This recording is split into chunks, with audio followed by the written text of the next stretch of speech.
MCQs तो बहुत आसान होते हैं, लेकिन उनको प्रूफ करने का बोला तो क्या करोगे। So good morning everyone, this is JB sir.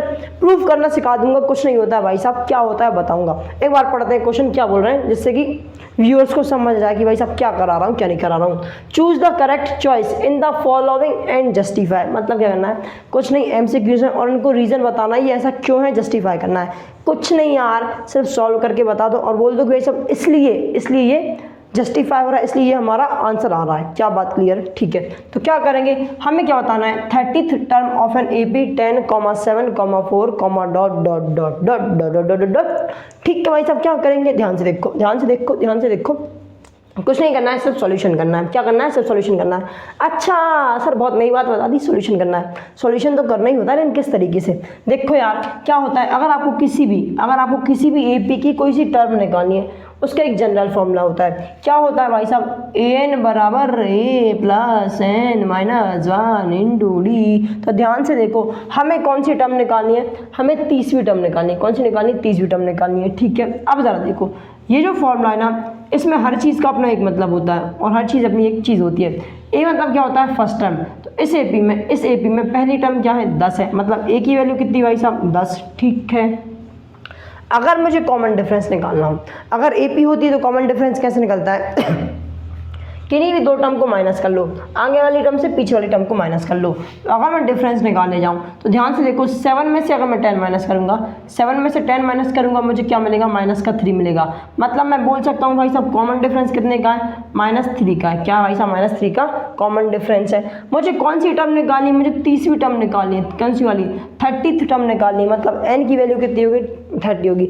N basically क्या होता है, वो जो टर्म आ रही है ना, उसकी पोजीशन कितनी होगी, तो एन वो शो करता है। तो कौन सी पोजीशन पे वो टर्म जो हमें निकालनी हो, 30वीं पोजीशन में, 30th पोजीशन पे, कौन सी पोजीशन में, 30th पोजीशन में वो निकालना है। तो बस 3 चीज़ मिल गई, फॉर्मूले में रखो, खेल खत्म हो जाएगा। सो भाई साहब क्या करेंगे, ए एन मतलब A30 टर्म निकाली ना, तो A30 मैं बोल सकता हूँ इसको, हाँ जी बोल सकता हूँ। ए की वैल्यू 10 प्लस एन की वैल्यू कितनी भाई साहब, 30 माइनस 1 इंटू डी की वैल्यू कितनी है, -3। कितना यार, -3। इसमें कोई क्वेश्चन वाली बात नहीं है। तो A30 मतलब 30th टर्म क्या होगी, 10 प्लस 30 में से 1 माइनस करोगे कितना मिलेगा यार, मुझे मिलेगा 29 इंटू -3 करोगे, 29 इंटू -3 करोगे, क्या मिलेगा, 29 1 29, 29 2 58, 29 3 87। कितना, 87, वो भी माइनस का, क्योंकि माइनस के साथ मल्टीप्लाई कर रहे हैं। सो माइनस का 87 इसको माइनस कर दो तो क्या मिलेगा, 10 में से अगर आप 10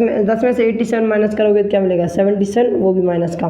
क्या मेरी बात क्लियर है, अरे हाँ ना बोल यार। तो मतलब 30th टर्म क्या होगी, -77। क्या चीज़ यार, -77।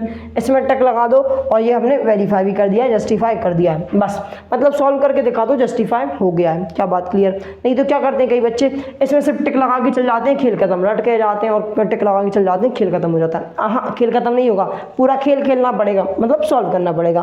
क्या बात क्लियर, ठीक है यार। इसी तरीके से अगले सवाल को देखो। अगला सवाल क्या कहना चाह रहा है, कुछ इस तरीके की हमारी एपी है, -3 -1/2 फिर 2 और ऐसे ऐसे एपी चलती जा रही है।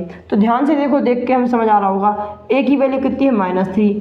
डिफरेंस कैसे निकलेगा, क्या करो, आगे वाली टर्म से पीछे वाली टर्म को माइनस कर दो। सो -1/2 -3। अरे हाँ ना बोल यार, यही करना होता है, आगे वाली टर्म से पीछे वाली टर्म को माइनस कर दो। तो आगे वाली टर्म में ही -1 है, -1/2 है।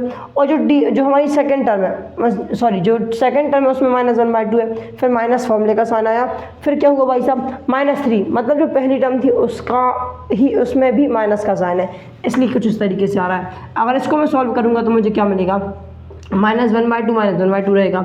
जब ब्रैकेट ओपन होगा तो प्लस का साइन हो जाएगा। जब प्लस करूंगा तो क्या होगा भाई साहब, नीचे एलसीएम ले लेंगे, 2 और 1 का एलसीएम आता है 2, ठीक है। अगर मेरा डिनोमिनेटर एलसीएम सेम होता है तो जो ऊपर वाली चीज़ है वो वैसी की वैसी लिखी जाती है। मतलब इसको -1 लिख दो, क्या लिख दो यार, इसको मैं वापस से -1 लिख दूंगा प्रॉपर तरीके से, प्लस का साइन, नीचे 1 है, 1 को मुझे 2 बनाना है तो नीचे मल्टीप्लाई कर दो 2 का, जो नीचे मल्टीप्लाई किया वही ऊपर मल्टीप्लाई करना पड़ेगा। सो 3 × 2 होता है 6। अरे हाँ ना बोल यार, 6 में से 1 जाएगा, बचेगा 5। मतलब रिजल्ट क्या आ गया, 5/2। अरे हाँ ना बोल यार, क्या बात समझ आई। मतलब कॉमन डिफरेंस कितने का है, 5/2 का है, 2 का, इसमें कोई दिक्कत वाली बात नहीं है। ये पूरा लेखा रहने देता हूँ तो मैं समझ आ जाएगा। ठीक ठीक ठीक ठीक ठीक। एन कौन सी टर्म निकालनी है मुझे? 11वीं टर्म निकालनी है। क्या बात क्लियर हुई? फॉर्मूला क्या था? ए एन बराबर a plus n minus 1 into d. अरे हाँ ना बोल यार, ए एन मतलब क्या? कौन सी? 11th term. ठीक है, ए की वैल्यू -3 प्लस एन कितना? 11 माइनस 1। डी की वैल्यू कितनी है? डी की वैल्यू 5/2। अरे हाँ ना बोल यार, बात समझ आई? ठीक है, अब फटाफट से इसको सॉल्व करते हैं, थोड़ा स्पीड से क्यों करना होता है। -3 प्लस ओके ओके ओके। अगर मैं 11 में से 1 माइनस करूँगा क्या मिलेगा? 10 इंटू 5/2। 10 इंटू 5/2, 2 1 जा 2, 2 5 जा कितना होता है? 10। सो ए 11 बराबर कितना हो जाएगा? -3 प्लस 5 इंटू 5 कितना हो जाएगा? 25। इसको सॉल्व करोगे सो प्लस माइनस होता है माइनस, 25 में से 3 माइनस करोगे मिलेगा 22। मतलब इस ए पी की जो 11वीं टर्म होगी, इस ए पी की जो 11वीं टर्म होगी वो क्या होगी? 22 होगी। क्या होगी यार? 22। इसमें कोई क्वेश्चन वाली बात नहीं है। बस इतना ही करना था, ये इसको वेरीफाई कर दिया, जस्टिफाई कर दिया और हमने टिक भी लगा दिया। बस यार एक बार इसका स्क्रीनशॉट ले लिया होगा। अगर वीडियो पसंद आई, अगर तुम्हें काम आई वीडियो, तो वीडियो को लाइक करो, चैनल सब्सक्राइब करो। मिलेंगे यार हम लोग नेक्स्ट वीडियो में, तब तक के लिए bye bye and have a good day.